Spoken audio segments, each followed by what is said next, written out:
Hi everyone, thanks for joining today. Today's session is going to focus on client intake, case management, and organizational features in NextChapter. By the end of this session, you'll have a better understanding on how to conduct some daily workflow in NextChapter. We're going to get started here with some basic client intake functions and some shortcuts to help you eliminate any pains with client intake, and I'm going to pass that over to Mandy to get started. Okay, so we wanted to go over today some some tips on the intake process and how you can use NextChapter efficiently to get all the information that you need from your clients.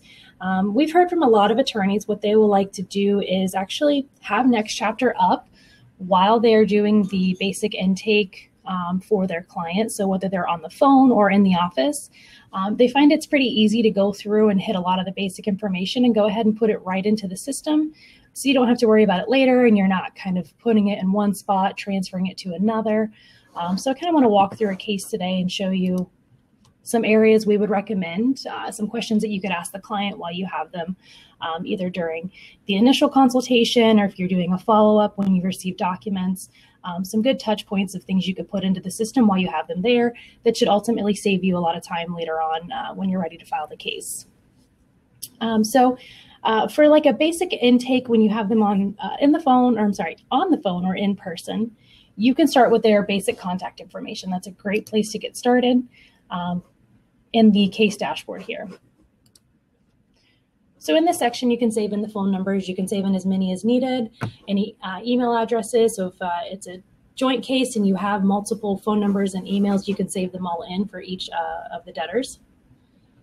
Here's a nice place where you can kind of get a handle on the beginning of the case as far as the initial consultation date. If you save that in here, if you have them on the phone and you're setting this date, what's nice is it's actually going to add it into your events, which will also save it into the firm's calendar as well.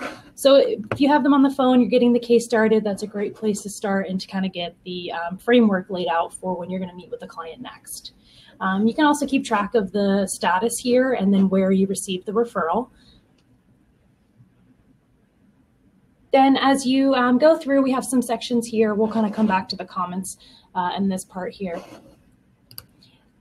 As you get started, I would say there's some basic things you could enter into this section, such as if it's going to be a joint or if it's going to be a 13 or a 7. These can be updated at any time, but if you start here, that's going to really lay out what type of questions we ask throughout. So I would definitely recommend beginning here.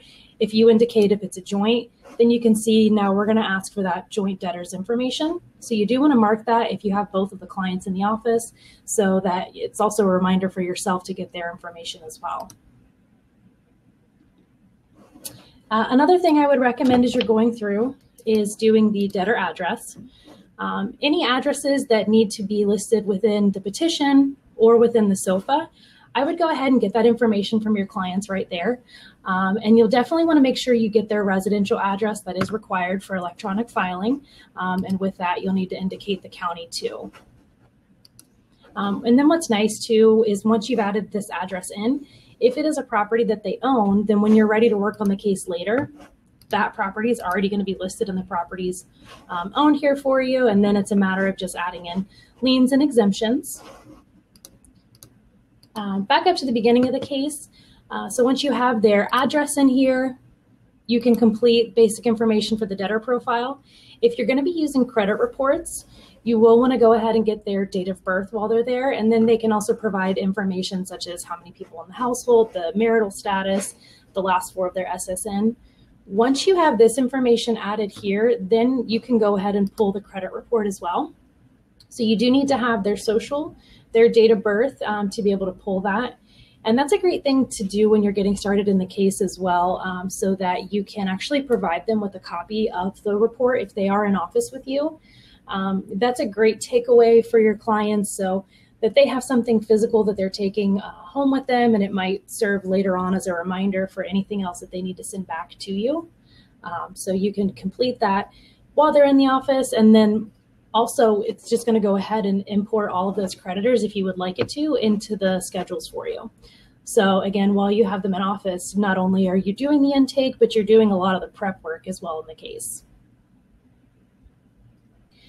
Next, what you can do too, another thing that's while they're in office, is if you want to do a means test qualifier, I would recommend doing some basic income input. I wouldn't sit and do the debtor's full, all of their pay advices, but if you want to take and get a general idea, you could just go in. All you need to do is really enter any company name here, and then you can go ahead and just add in one pay advice. If they have a general idea of their pay, gross each month, you could just add that in here. And just one pay advice. So then you don't have to enter a date. You don't have to enter in multiple pay advices, but this is going to help you if you want to do a quick comparison of the median family income based on their number of household members and the residential address, which at this point we would have already saved in. Then once we save the income in here, which we can go back later and put in more detailed income when the client's not on the phone or sitting right in front of us, but this will help so that you could hop down to the means test and then do a qualifier here. So again, it's going to use that residential state and then the number of people in the household. All of that we input earlier on in the client profile here, so that should already be completed. And then once the income's added, then it's going to go ahead and update here to show me. It'll use that monthly income that we added, again, just an estimate, so that we can quickly see, okay, is this going to be a case where we do need to complete the means test?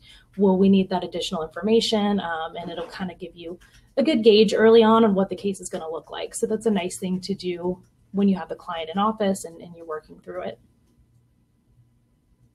Another thing that's good to do with the client there is to kind of go through and add in their expenses. I've heard from many paralegals, attorneys, that they will actually just go through these, each tab, when they're doing that intake process with them and just add in this information. One thing that I would note is that we do have other options as if you want to have your clients be a little bit more prepared with this information instead of kind of blindsiding them with, okay, I need to know your cleaning and laundry. I need to know the clothing. If you want to give them a little bit more time to be prepared for that information, we do provide in the case dashboard of every case. Down here, we do provide a PDF of the same information that's actually laid out in a similar format as NextChapter. So if you wanted them to kind of come feeling a little bit more prepared with the information, you could either just send this to them and they could email it back to you. It is fillable, so I can type in here and then save that and they could send it back. Or if you just want to have them fill out specific sections just so they have an idea, they could print out and take home. But here, for example, personal items, if they want to list that stuff out at home and not have to try to recall all that from memory. And then we do have a full section with all the expenses too, so that we indicate here that they should put down their monthly amount for each of these. And then that could be helpful when they come into the office. If you need to have discussions about any of these amounts, you can kind of go over it with them. And then once they've completed this, and you have your general idea of these amounts, you could put them into the expense section here. And then next, what I would recommend, after you have the expenses, in the SOFA review, it would be good to kind of pinpoint, this is nice because we do have all the questions here. So if you wanted to make sure that nothing is missed and that there's no, as you're going through this, there could be prior addresses, prior businesses, things that maybe the debtors aren't really thinking of. And so therefore they're not reporting just because they didn't know it was important. So this is good to go through any of that miscellaneous information just to make sure there's nothing that's being missed. So you can actually tab through. This actually correlates to the direct line in the Statement of Financial Affairs and has the questions directly in it. So if you wanted to use this as like another run through while you have the client in the office, just to make sure, did you guys make any payments to any of your creditors within the last 90 days and things like that. And then what's nice is if I do need to add in any of this information. So if the debtor said, yeah, actually, I did give a gift for more than $600 to my niece. Well, then you can just click here to revisit. It'll take you right to that section. So you can quickly add in that information right there. So I think going through the SOFA review would be really helpful just to make sure nothing's getting missed. And then it's kind of those oddball questions that maybe the debtors don't even know is relevant information for the case. Okay, and then I went over the means test qualifier. So I think that's pretty much it. I did want to mention too, so this is kind of doing the intake again with the client on the phone or in person, or again, if you want to send them that free PDF version that we provide. But we do also have NextChapter, which is a debtor portal. So that is an add-on with NextChapter. And what's nice about it is that it'll actually allow your clients to enter in their information and submit it to you for review, and then import it directly into the case. They can also upload documents. And then the attorneys, the paralegals, have the ability to customize their settings for what their clients are specifically going to see with additional instructions. So there's a lot of tools and customizations within that as well. It is an add-on, and we do have a webinar coming up over that. So that's actually on Tuesday, June 12th, so next Tuesday. Feel free to sign up for that. It's at 2 p.m. Eastern Time. We're going to dive deep into all of our add-on tools, including NextChapter for that intake process, if that's something you're interested in. And we'll also cover next message too, which we'll talk about that a little later. Okay, so now I'm going to hand it back over to Katie to kind of go over some of the document management that you can do as you're assisting the attorney with this case.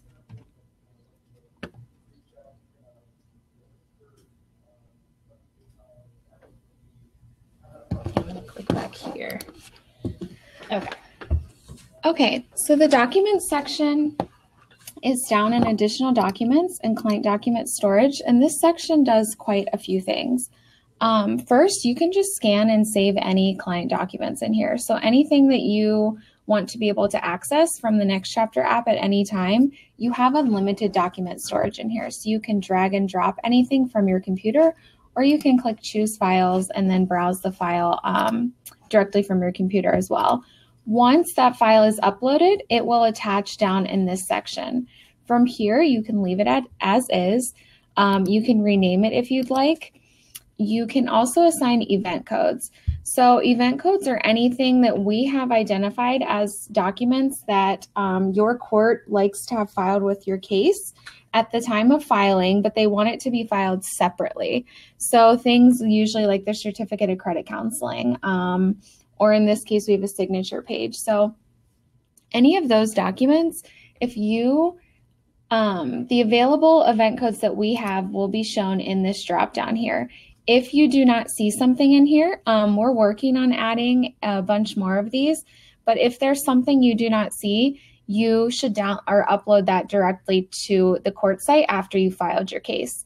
But if you see it in here, all you have to do is, so we've attached our certificate of credit counseling. Now we're going to select that from the event code. That's it. That will now be ready to go when you file your case. So just to show you, for example, when I go to review and file and I'm putting together my packet to get everything filed, here is that certificate of credit counseling event code, and my attachment's already in there. If there's any additional questions we have to ask, we will. So in this instance, who does it belong to? But if you assign all of your event codes and get those all set up in client document storage, there's nothing else that you need to worry about when you're ready to file that case. Another thing that this will do is just save copies of all your previous downloads as well. So you don't have to go through that whole process each time. If you want a quick and easy download, you can come and view the documents or download them, and it'll just save a copy of everything you've downloaded prior.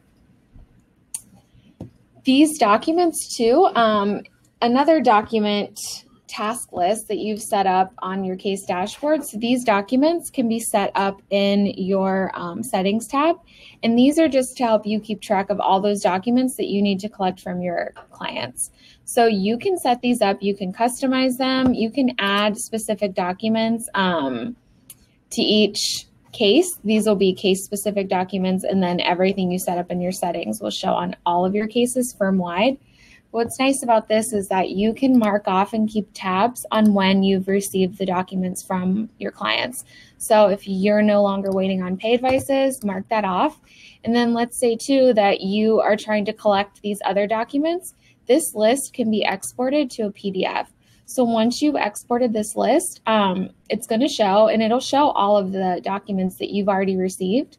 And then this is just a nice thing to provide to your clients. So if you're tracking all of this in NextChapter, go ahead and download this and send it off in an email. Or maybe they're in the office, you want to print it out, but it'll show you everything that you're still waiting on obtaining from your clients.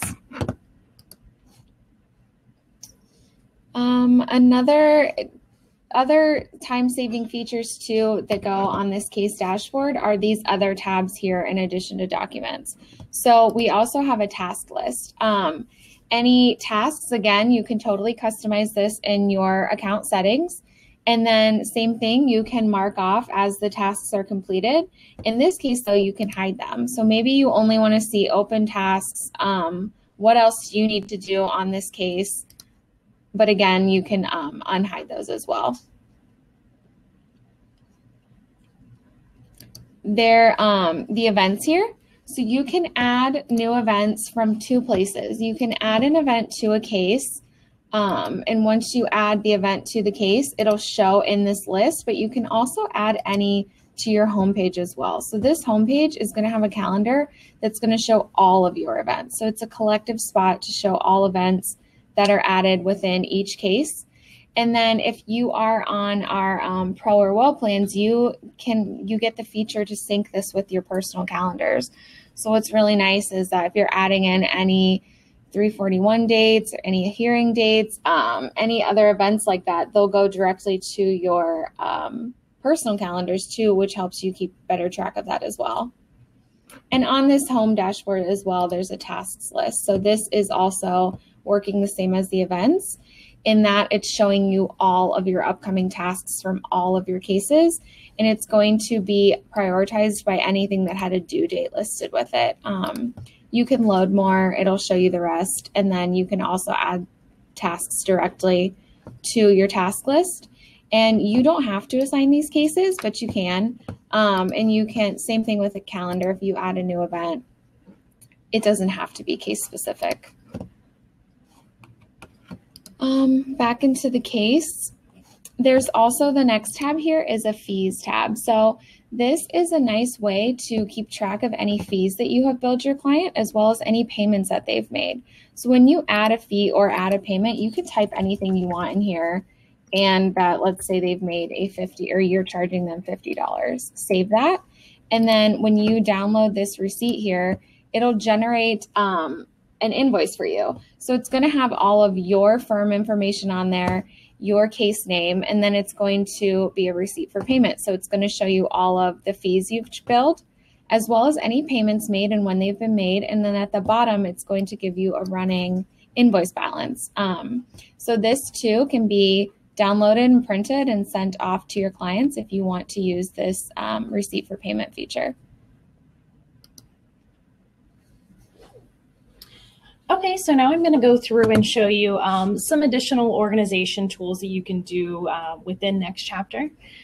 If I go on the home page here,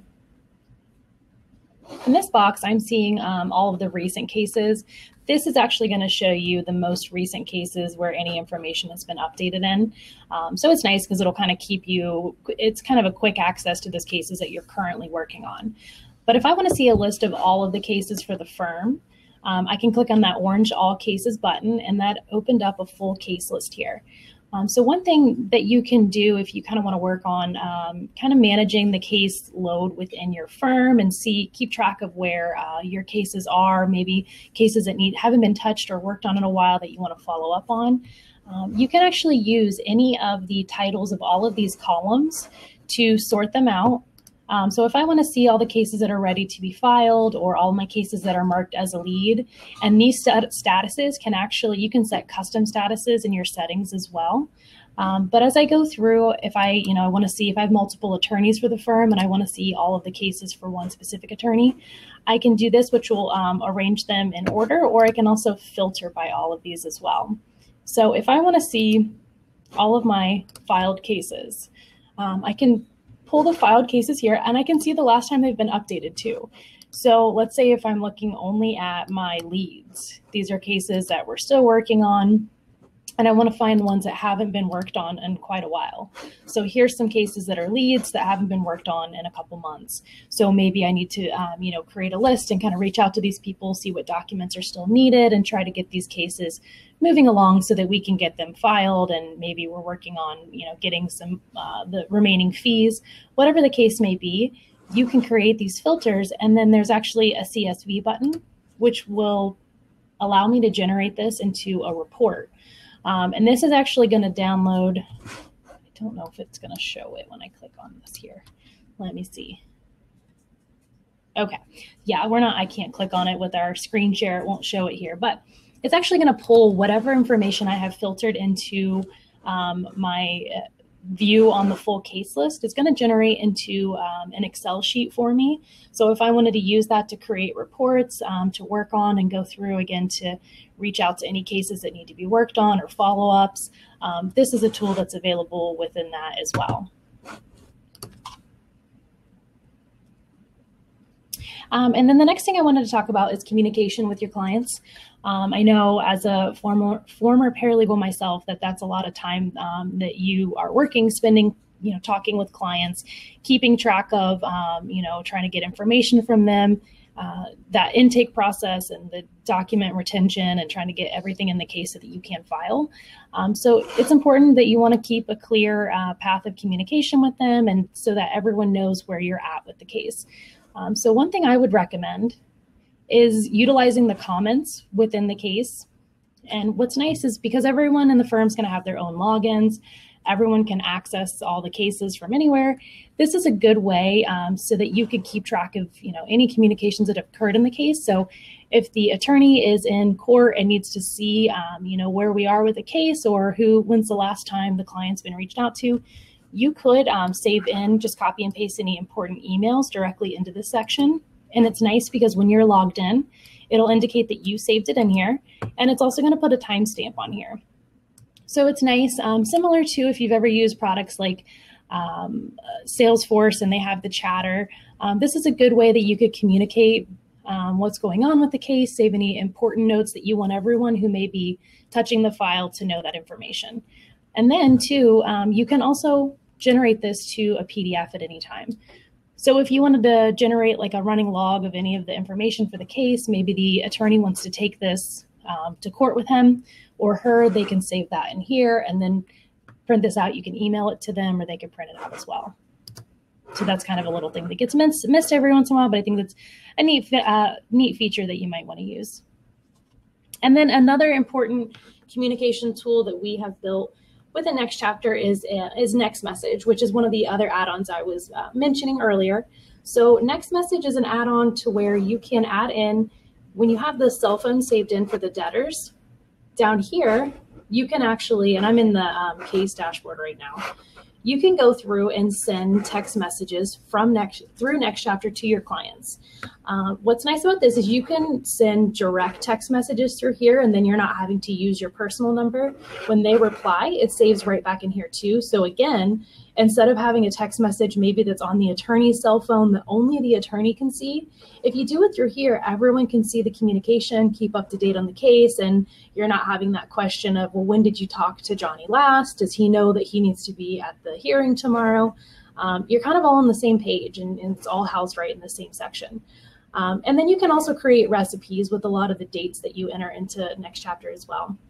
I won't go into the recipes, but I would recommend if that's something that your firm's interested in, we again are going to do that webinar next Tuesday, June 12th at 2 p.m. Eastern time. So I'd encourage you to sign up for that, and we'll dive into all the awesome features that we have with NextMessage to help you better communicate with your clients in my chapter 2. Okay, I'm going to hand it over to Katie. Or actually, I'll just finish this up here a little bit more on the communication. One thing I wanted to note too, as you're working on cases, let's say you are, because NextChapter is cloud-based and you can work from anywhere. We know a lot of paralegals that will work from their home office, or if they want to go and work from Starbucks and work on a case, and they can if they take their laptop, which I think is really great. And if you wanted to get work with the attorney on a specific page, so they want to quickly access it. Let's say I had a question for the attorney, maybe about some miscellaneous property, something I have in here.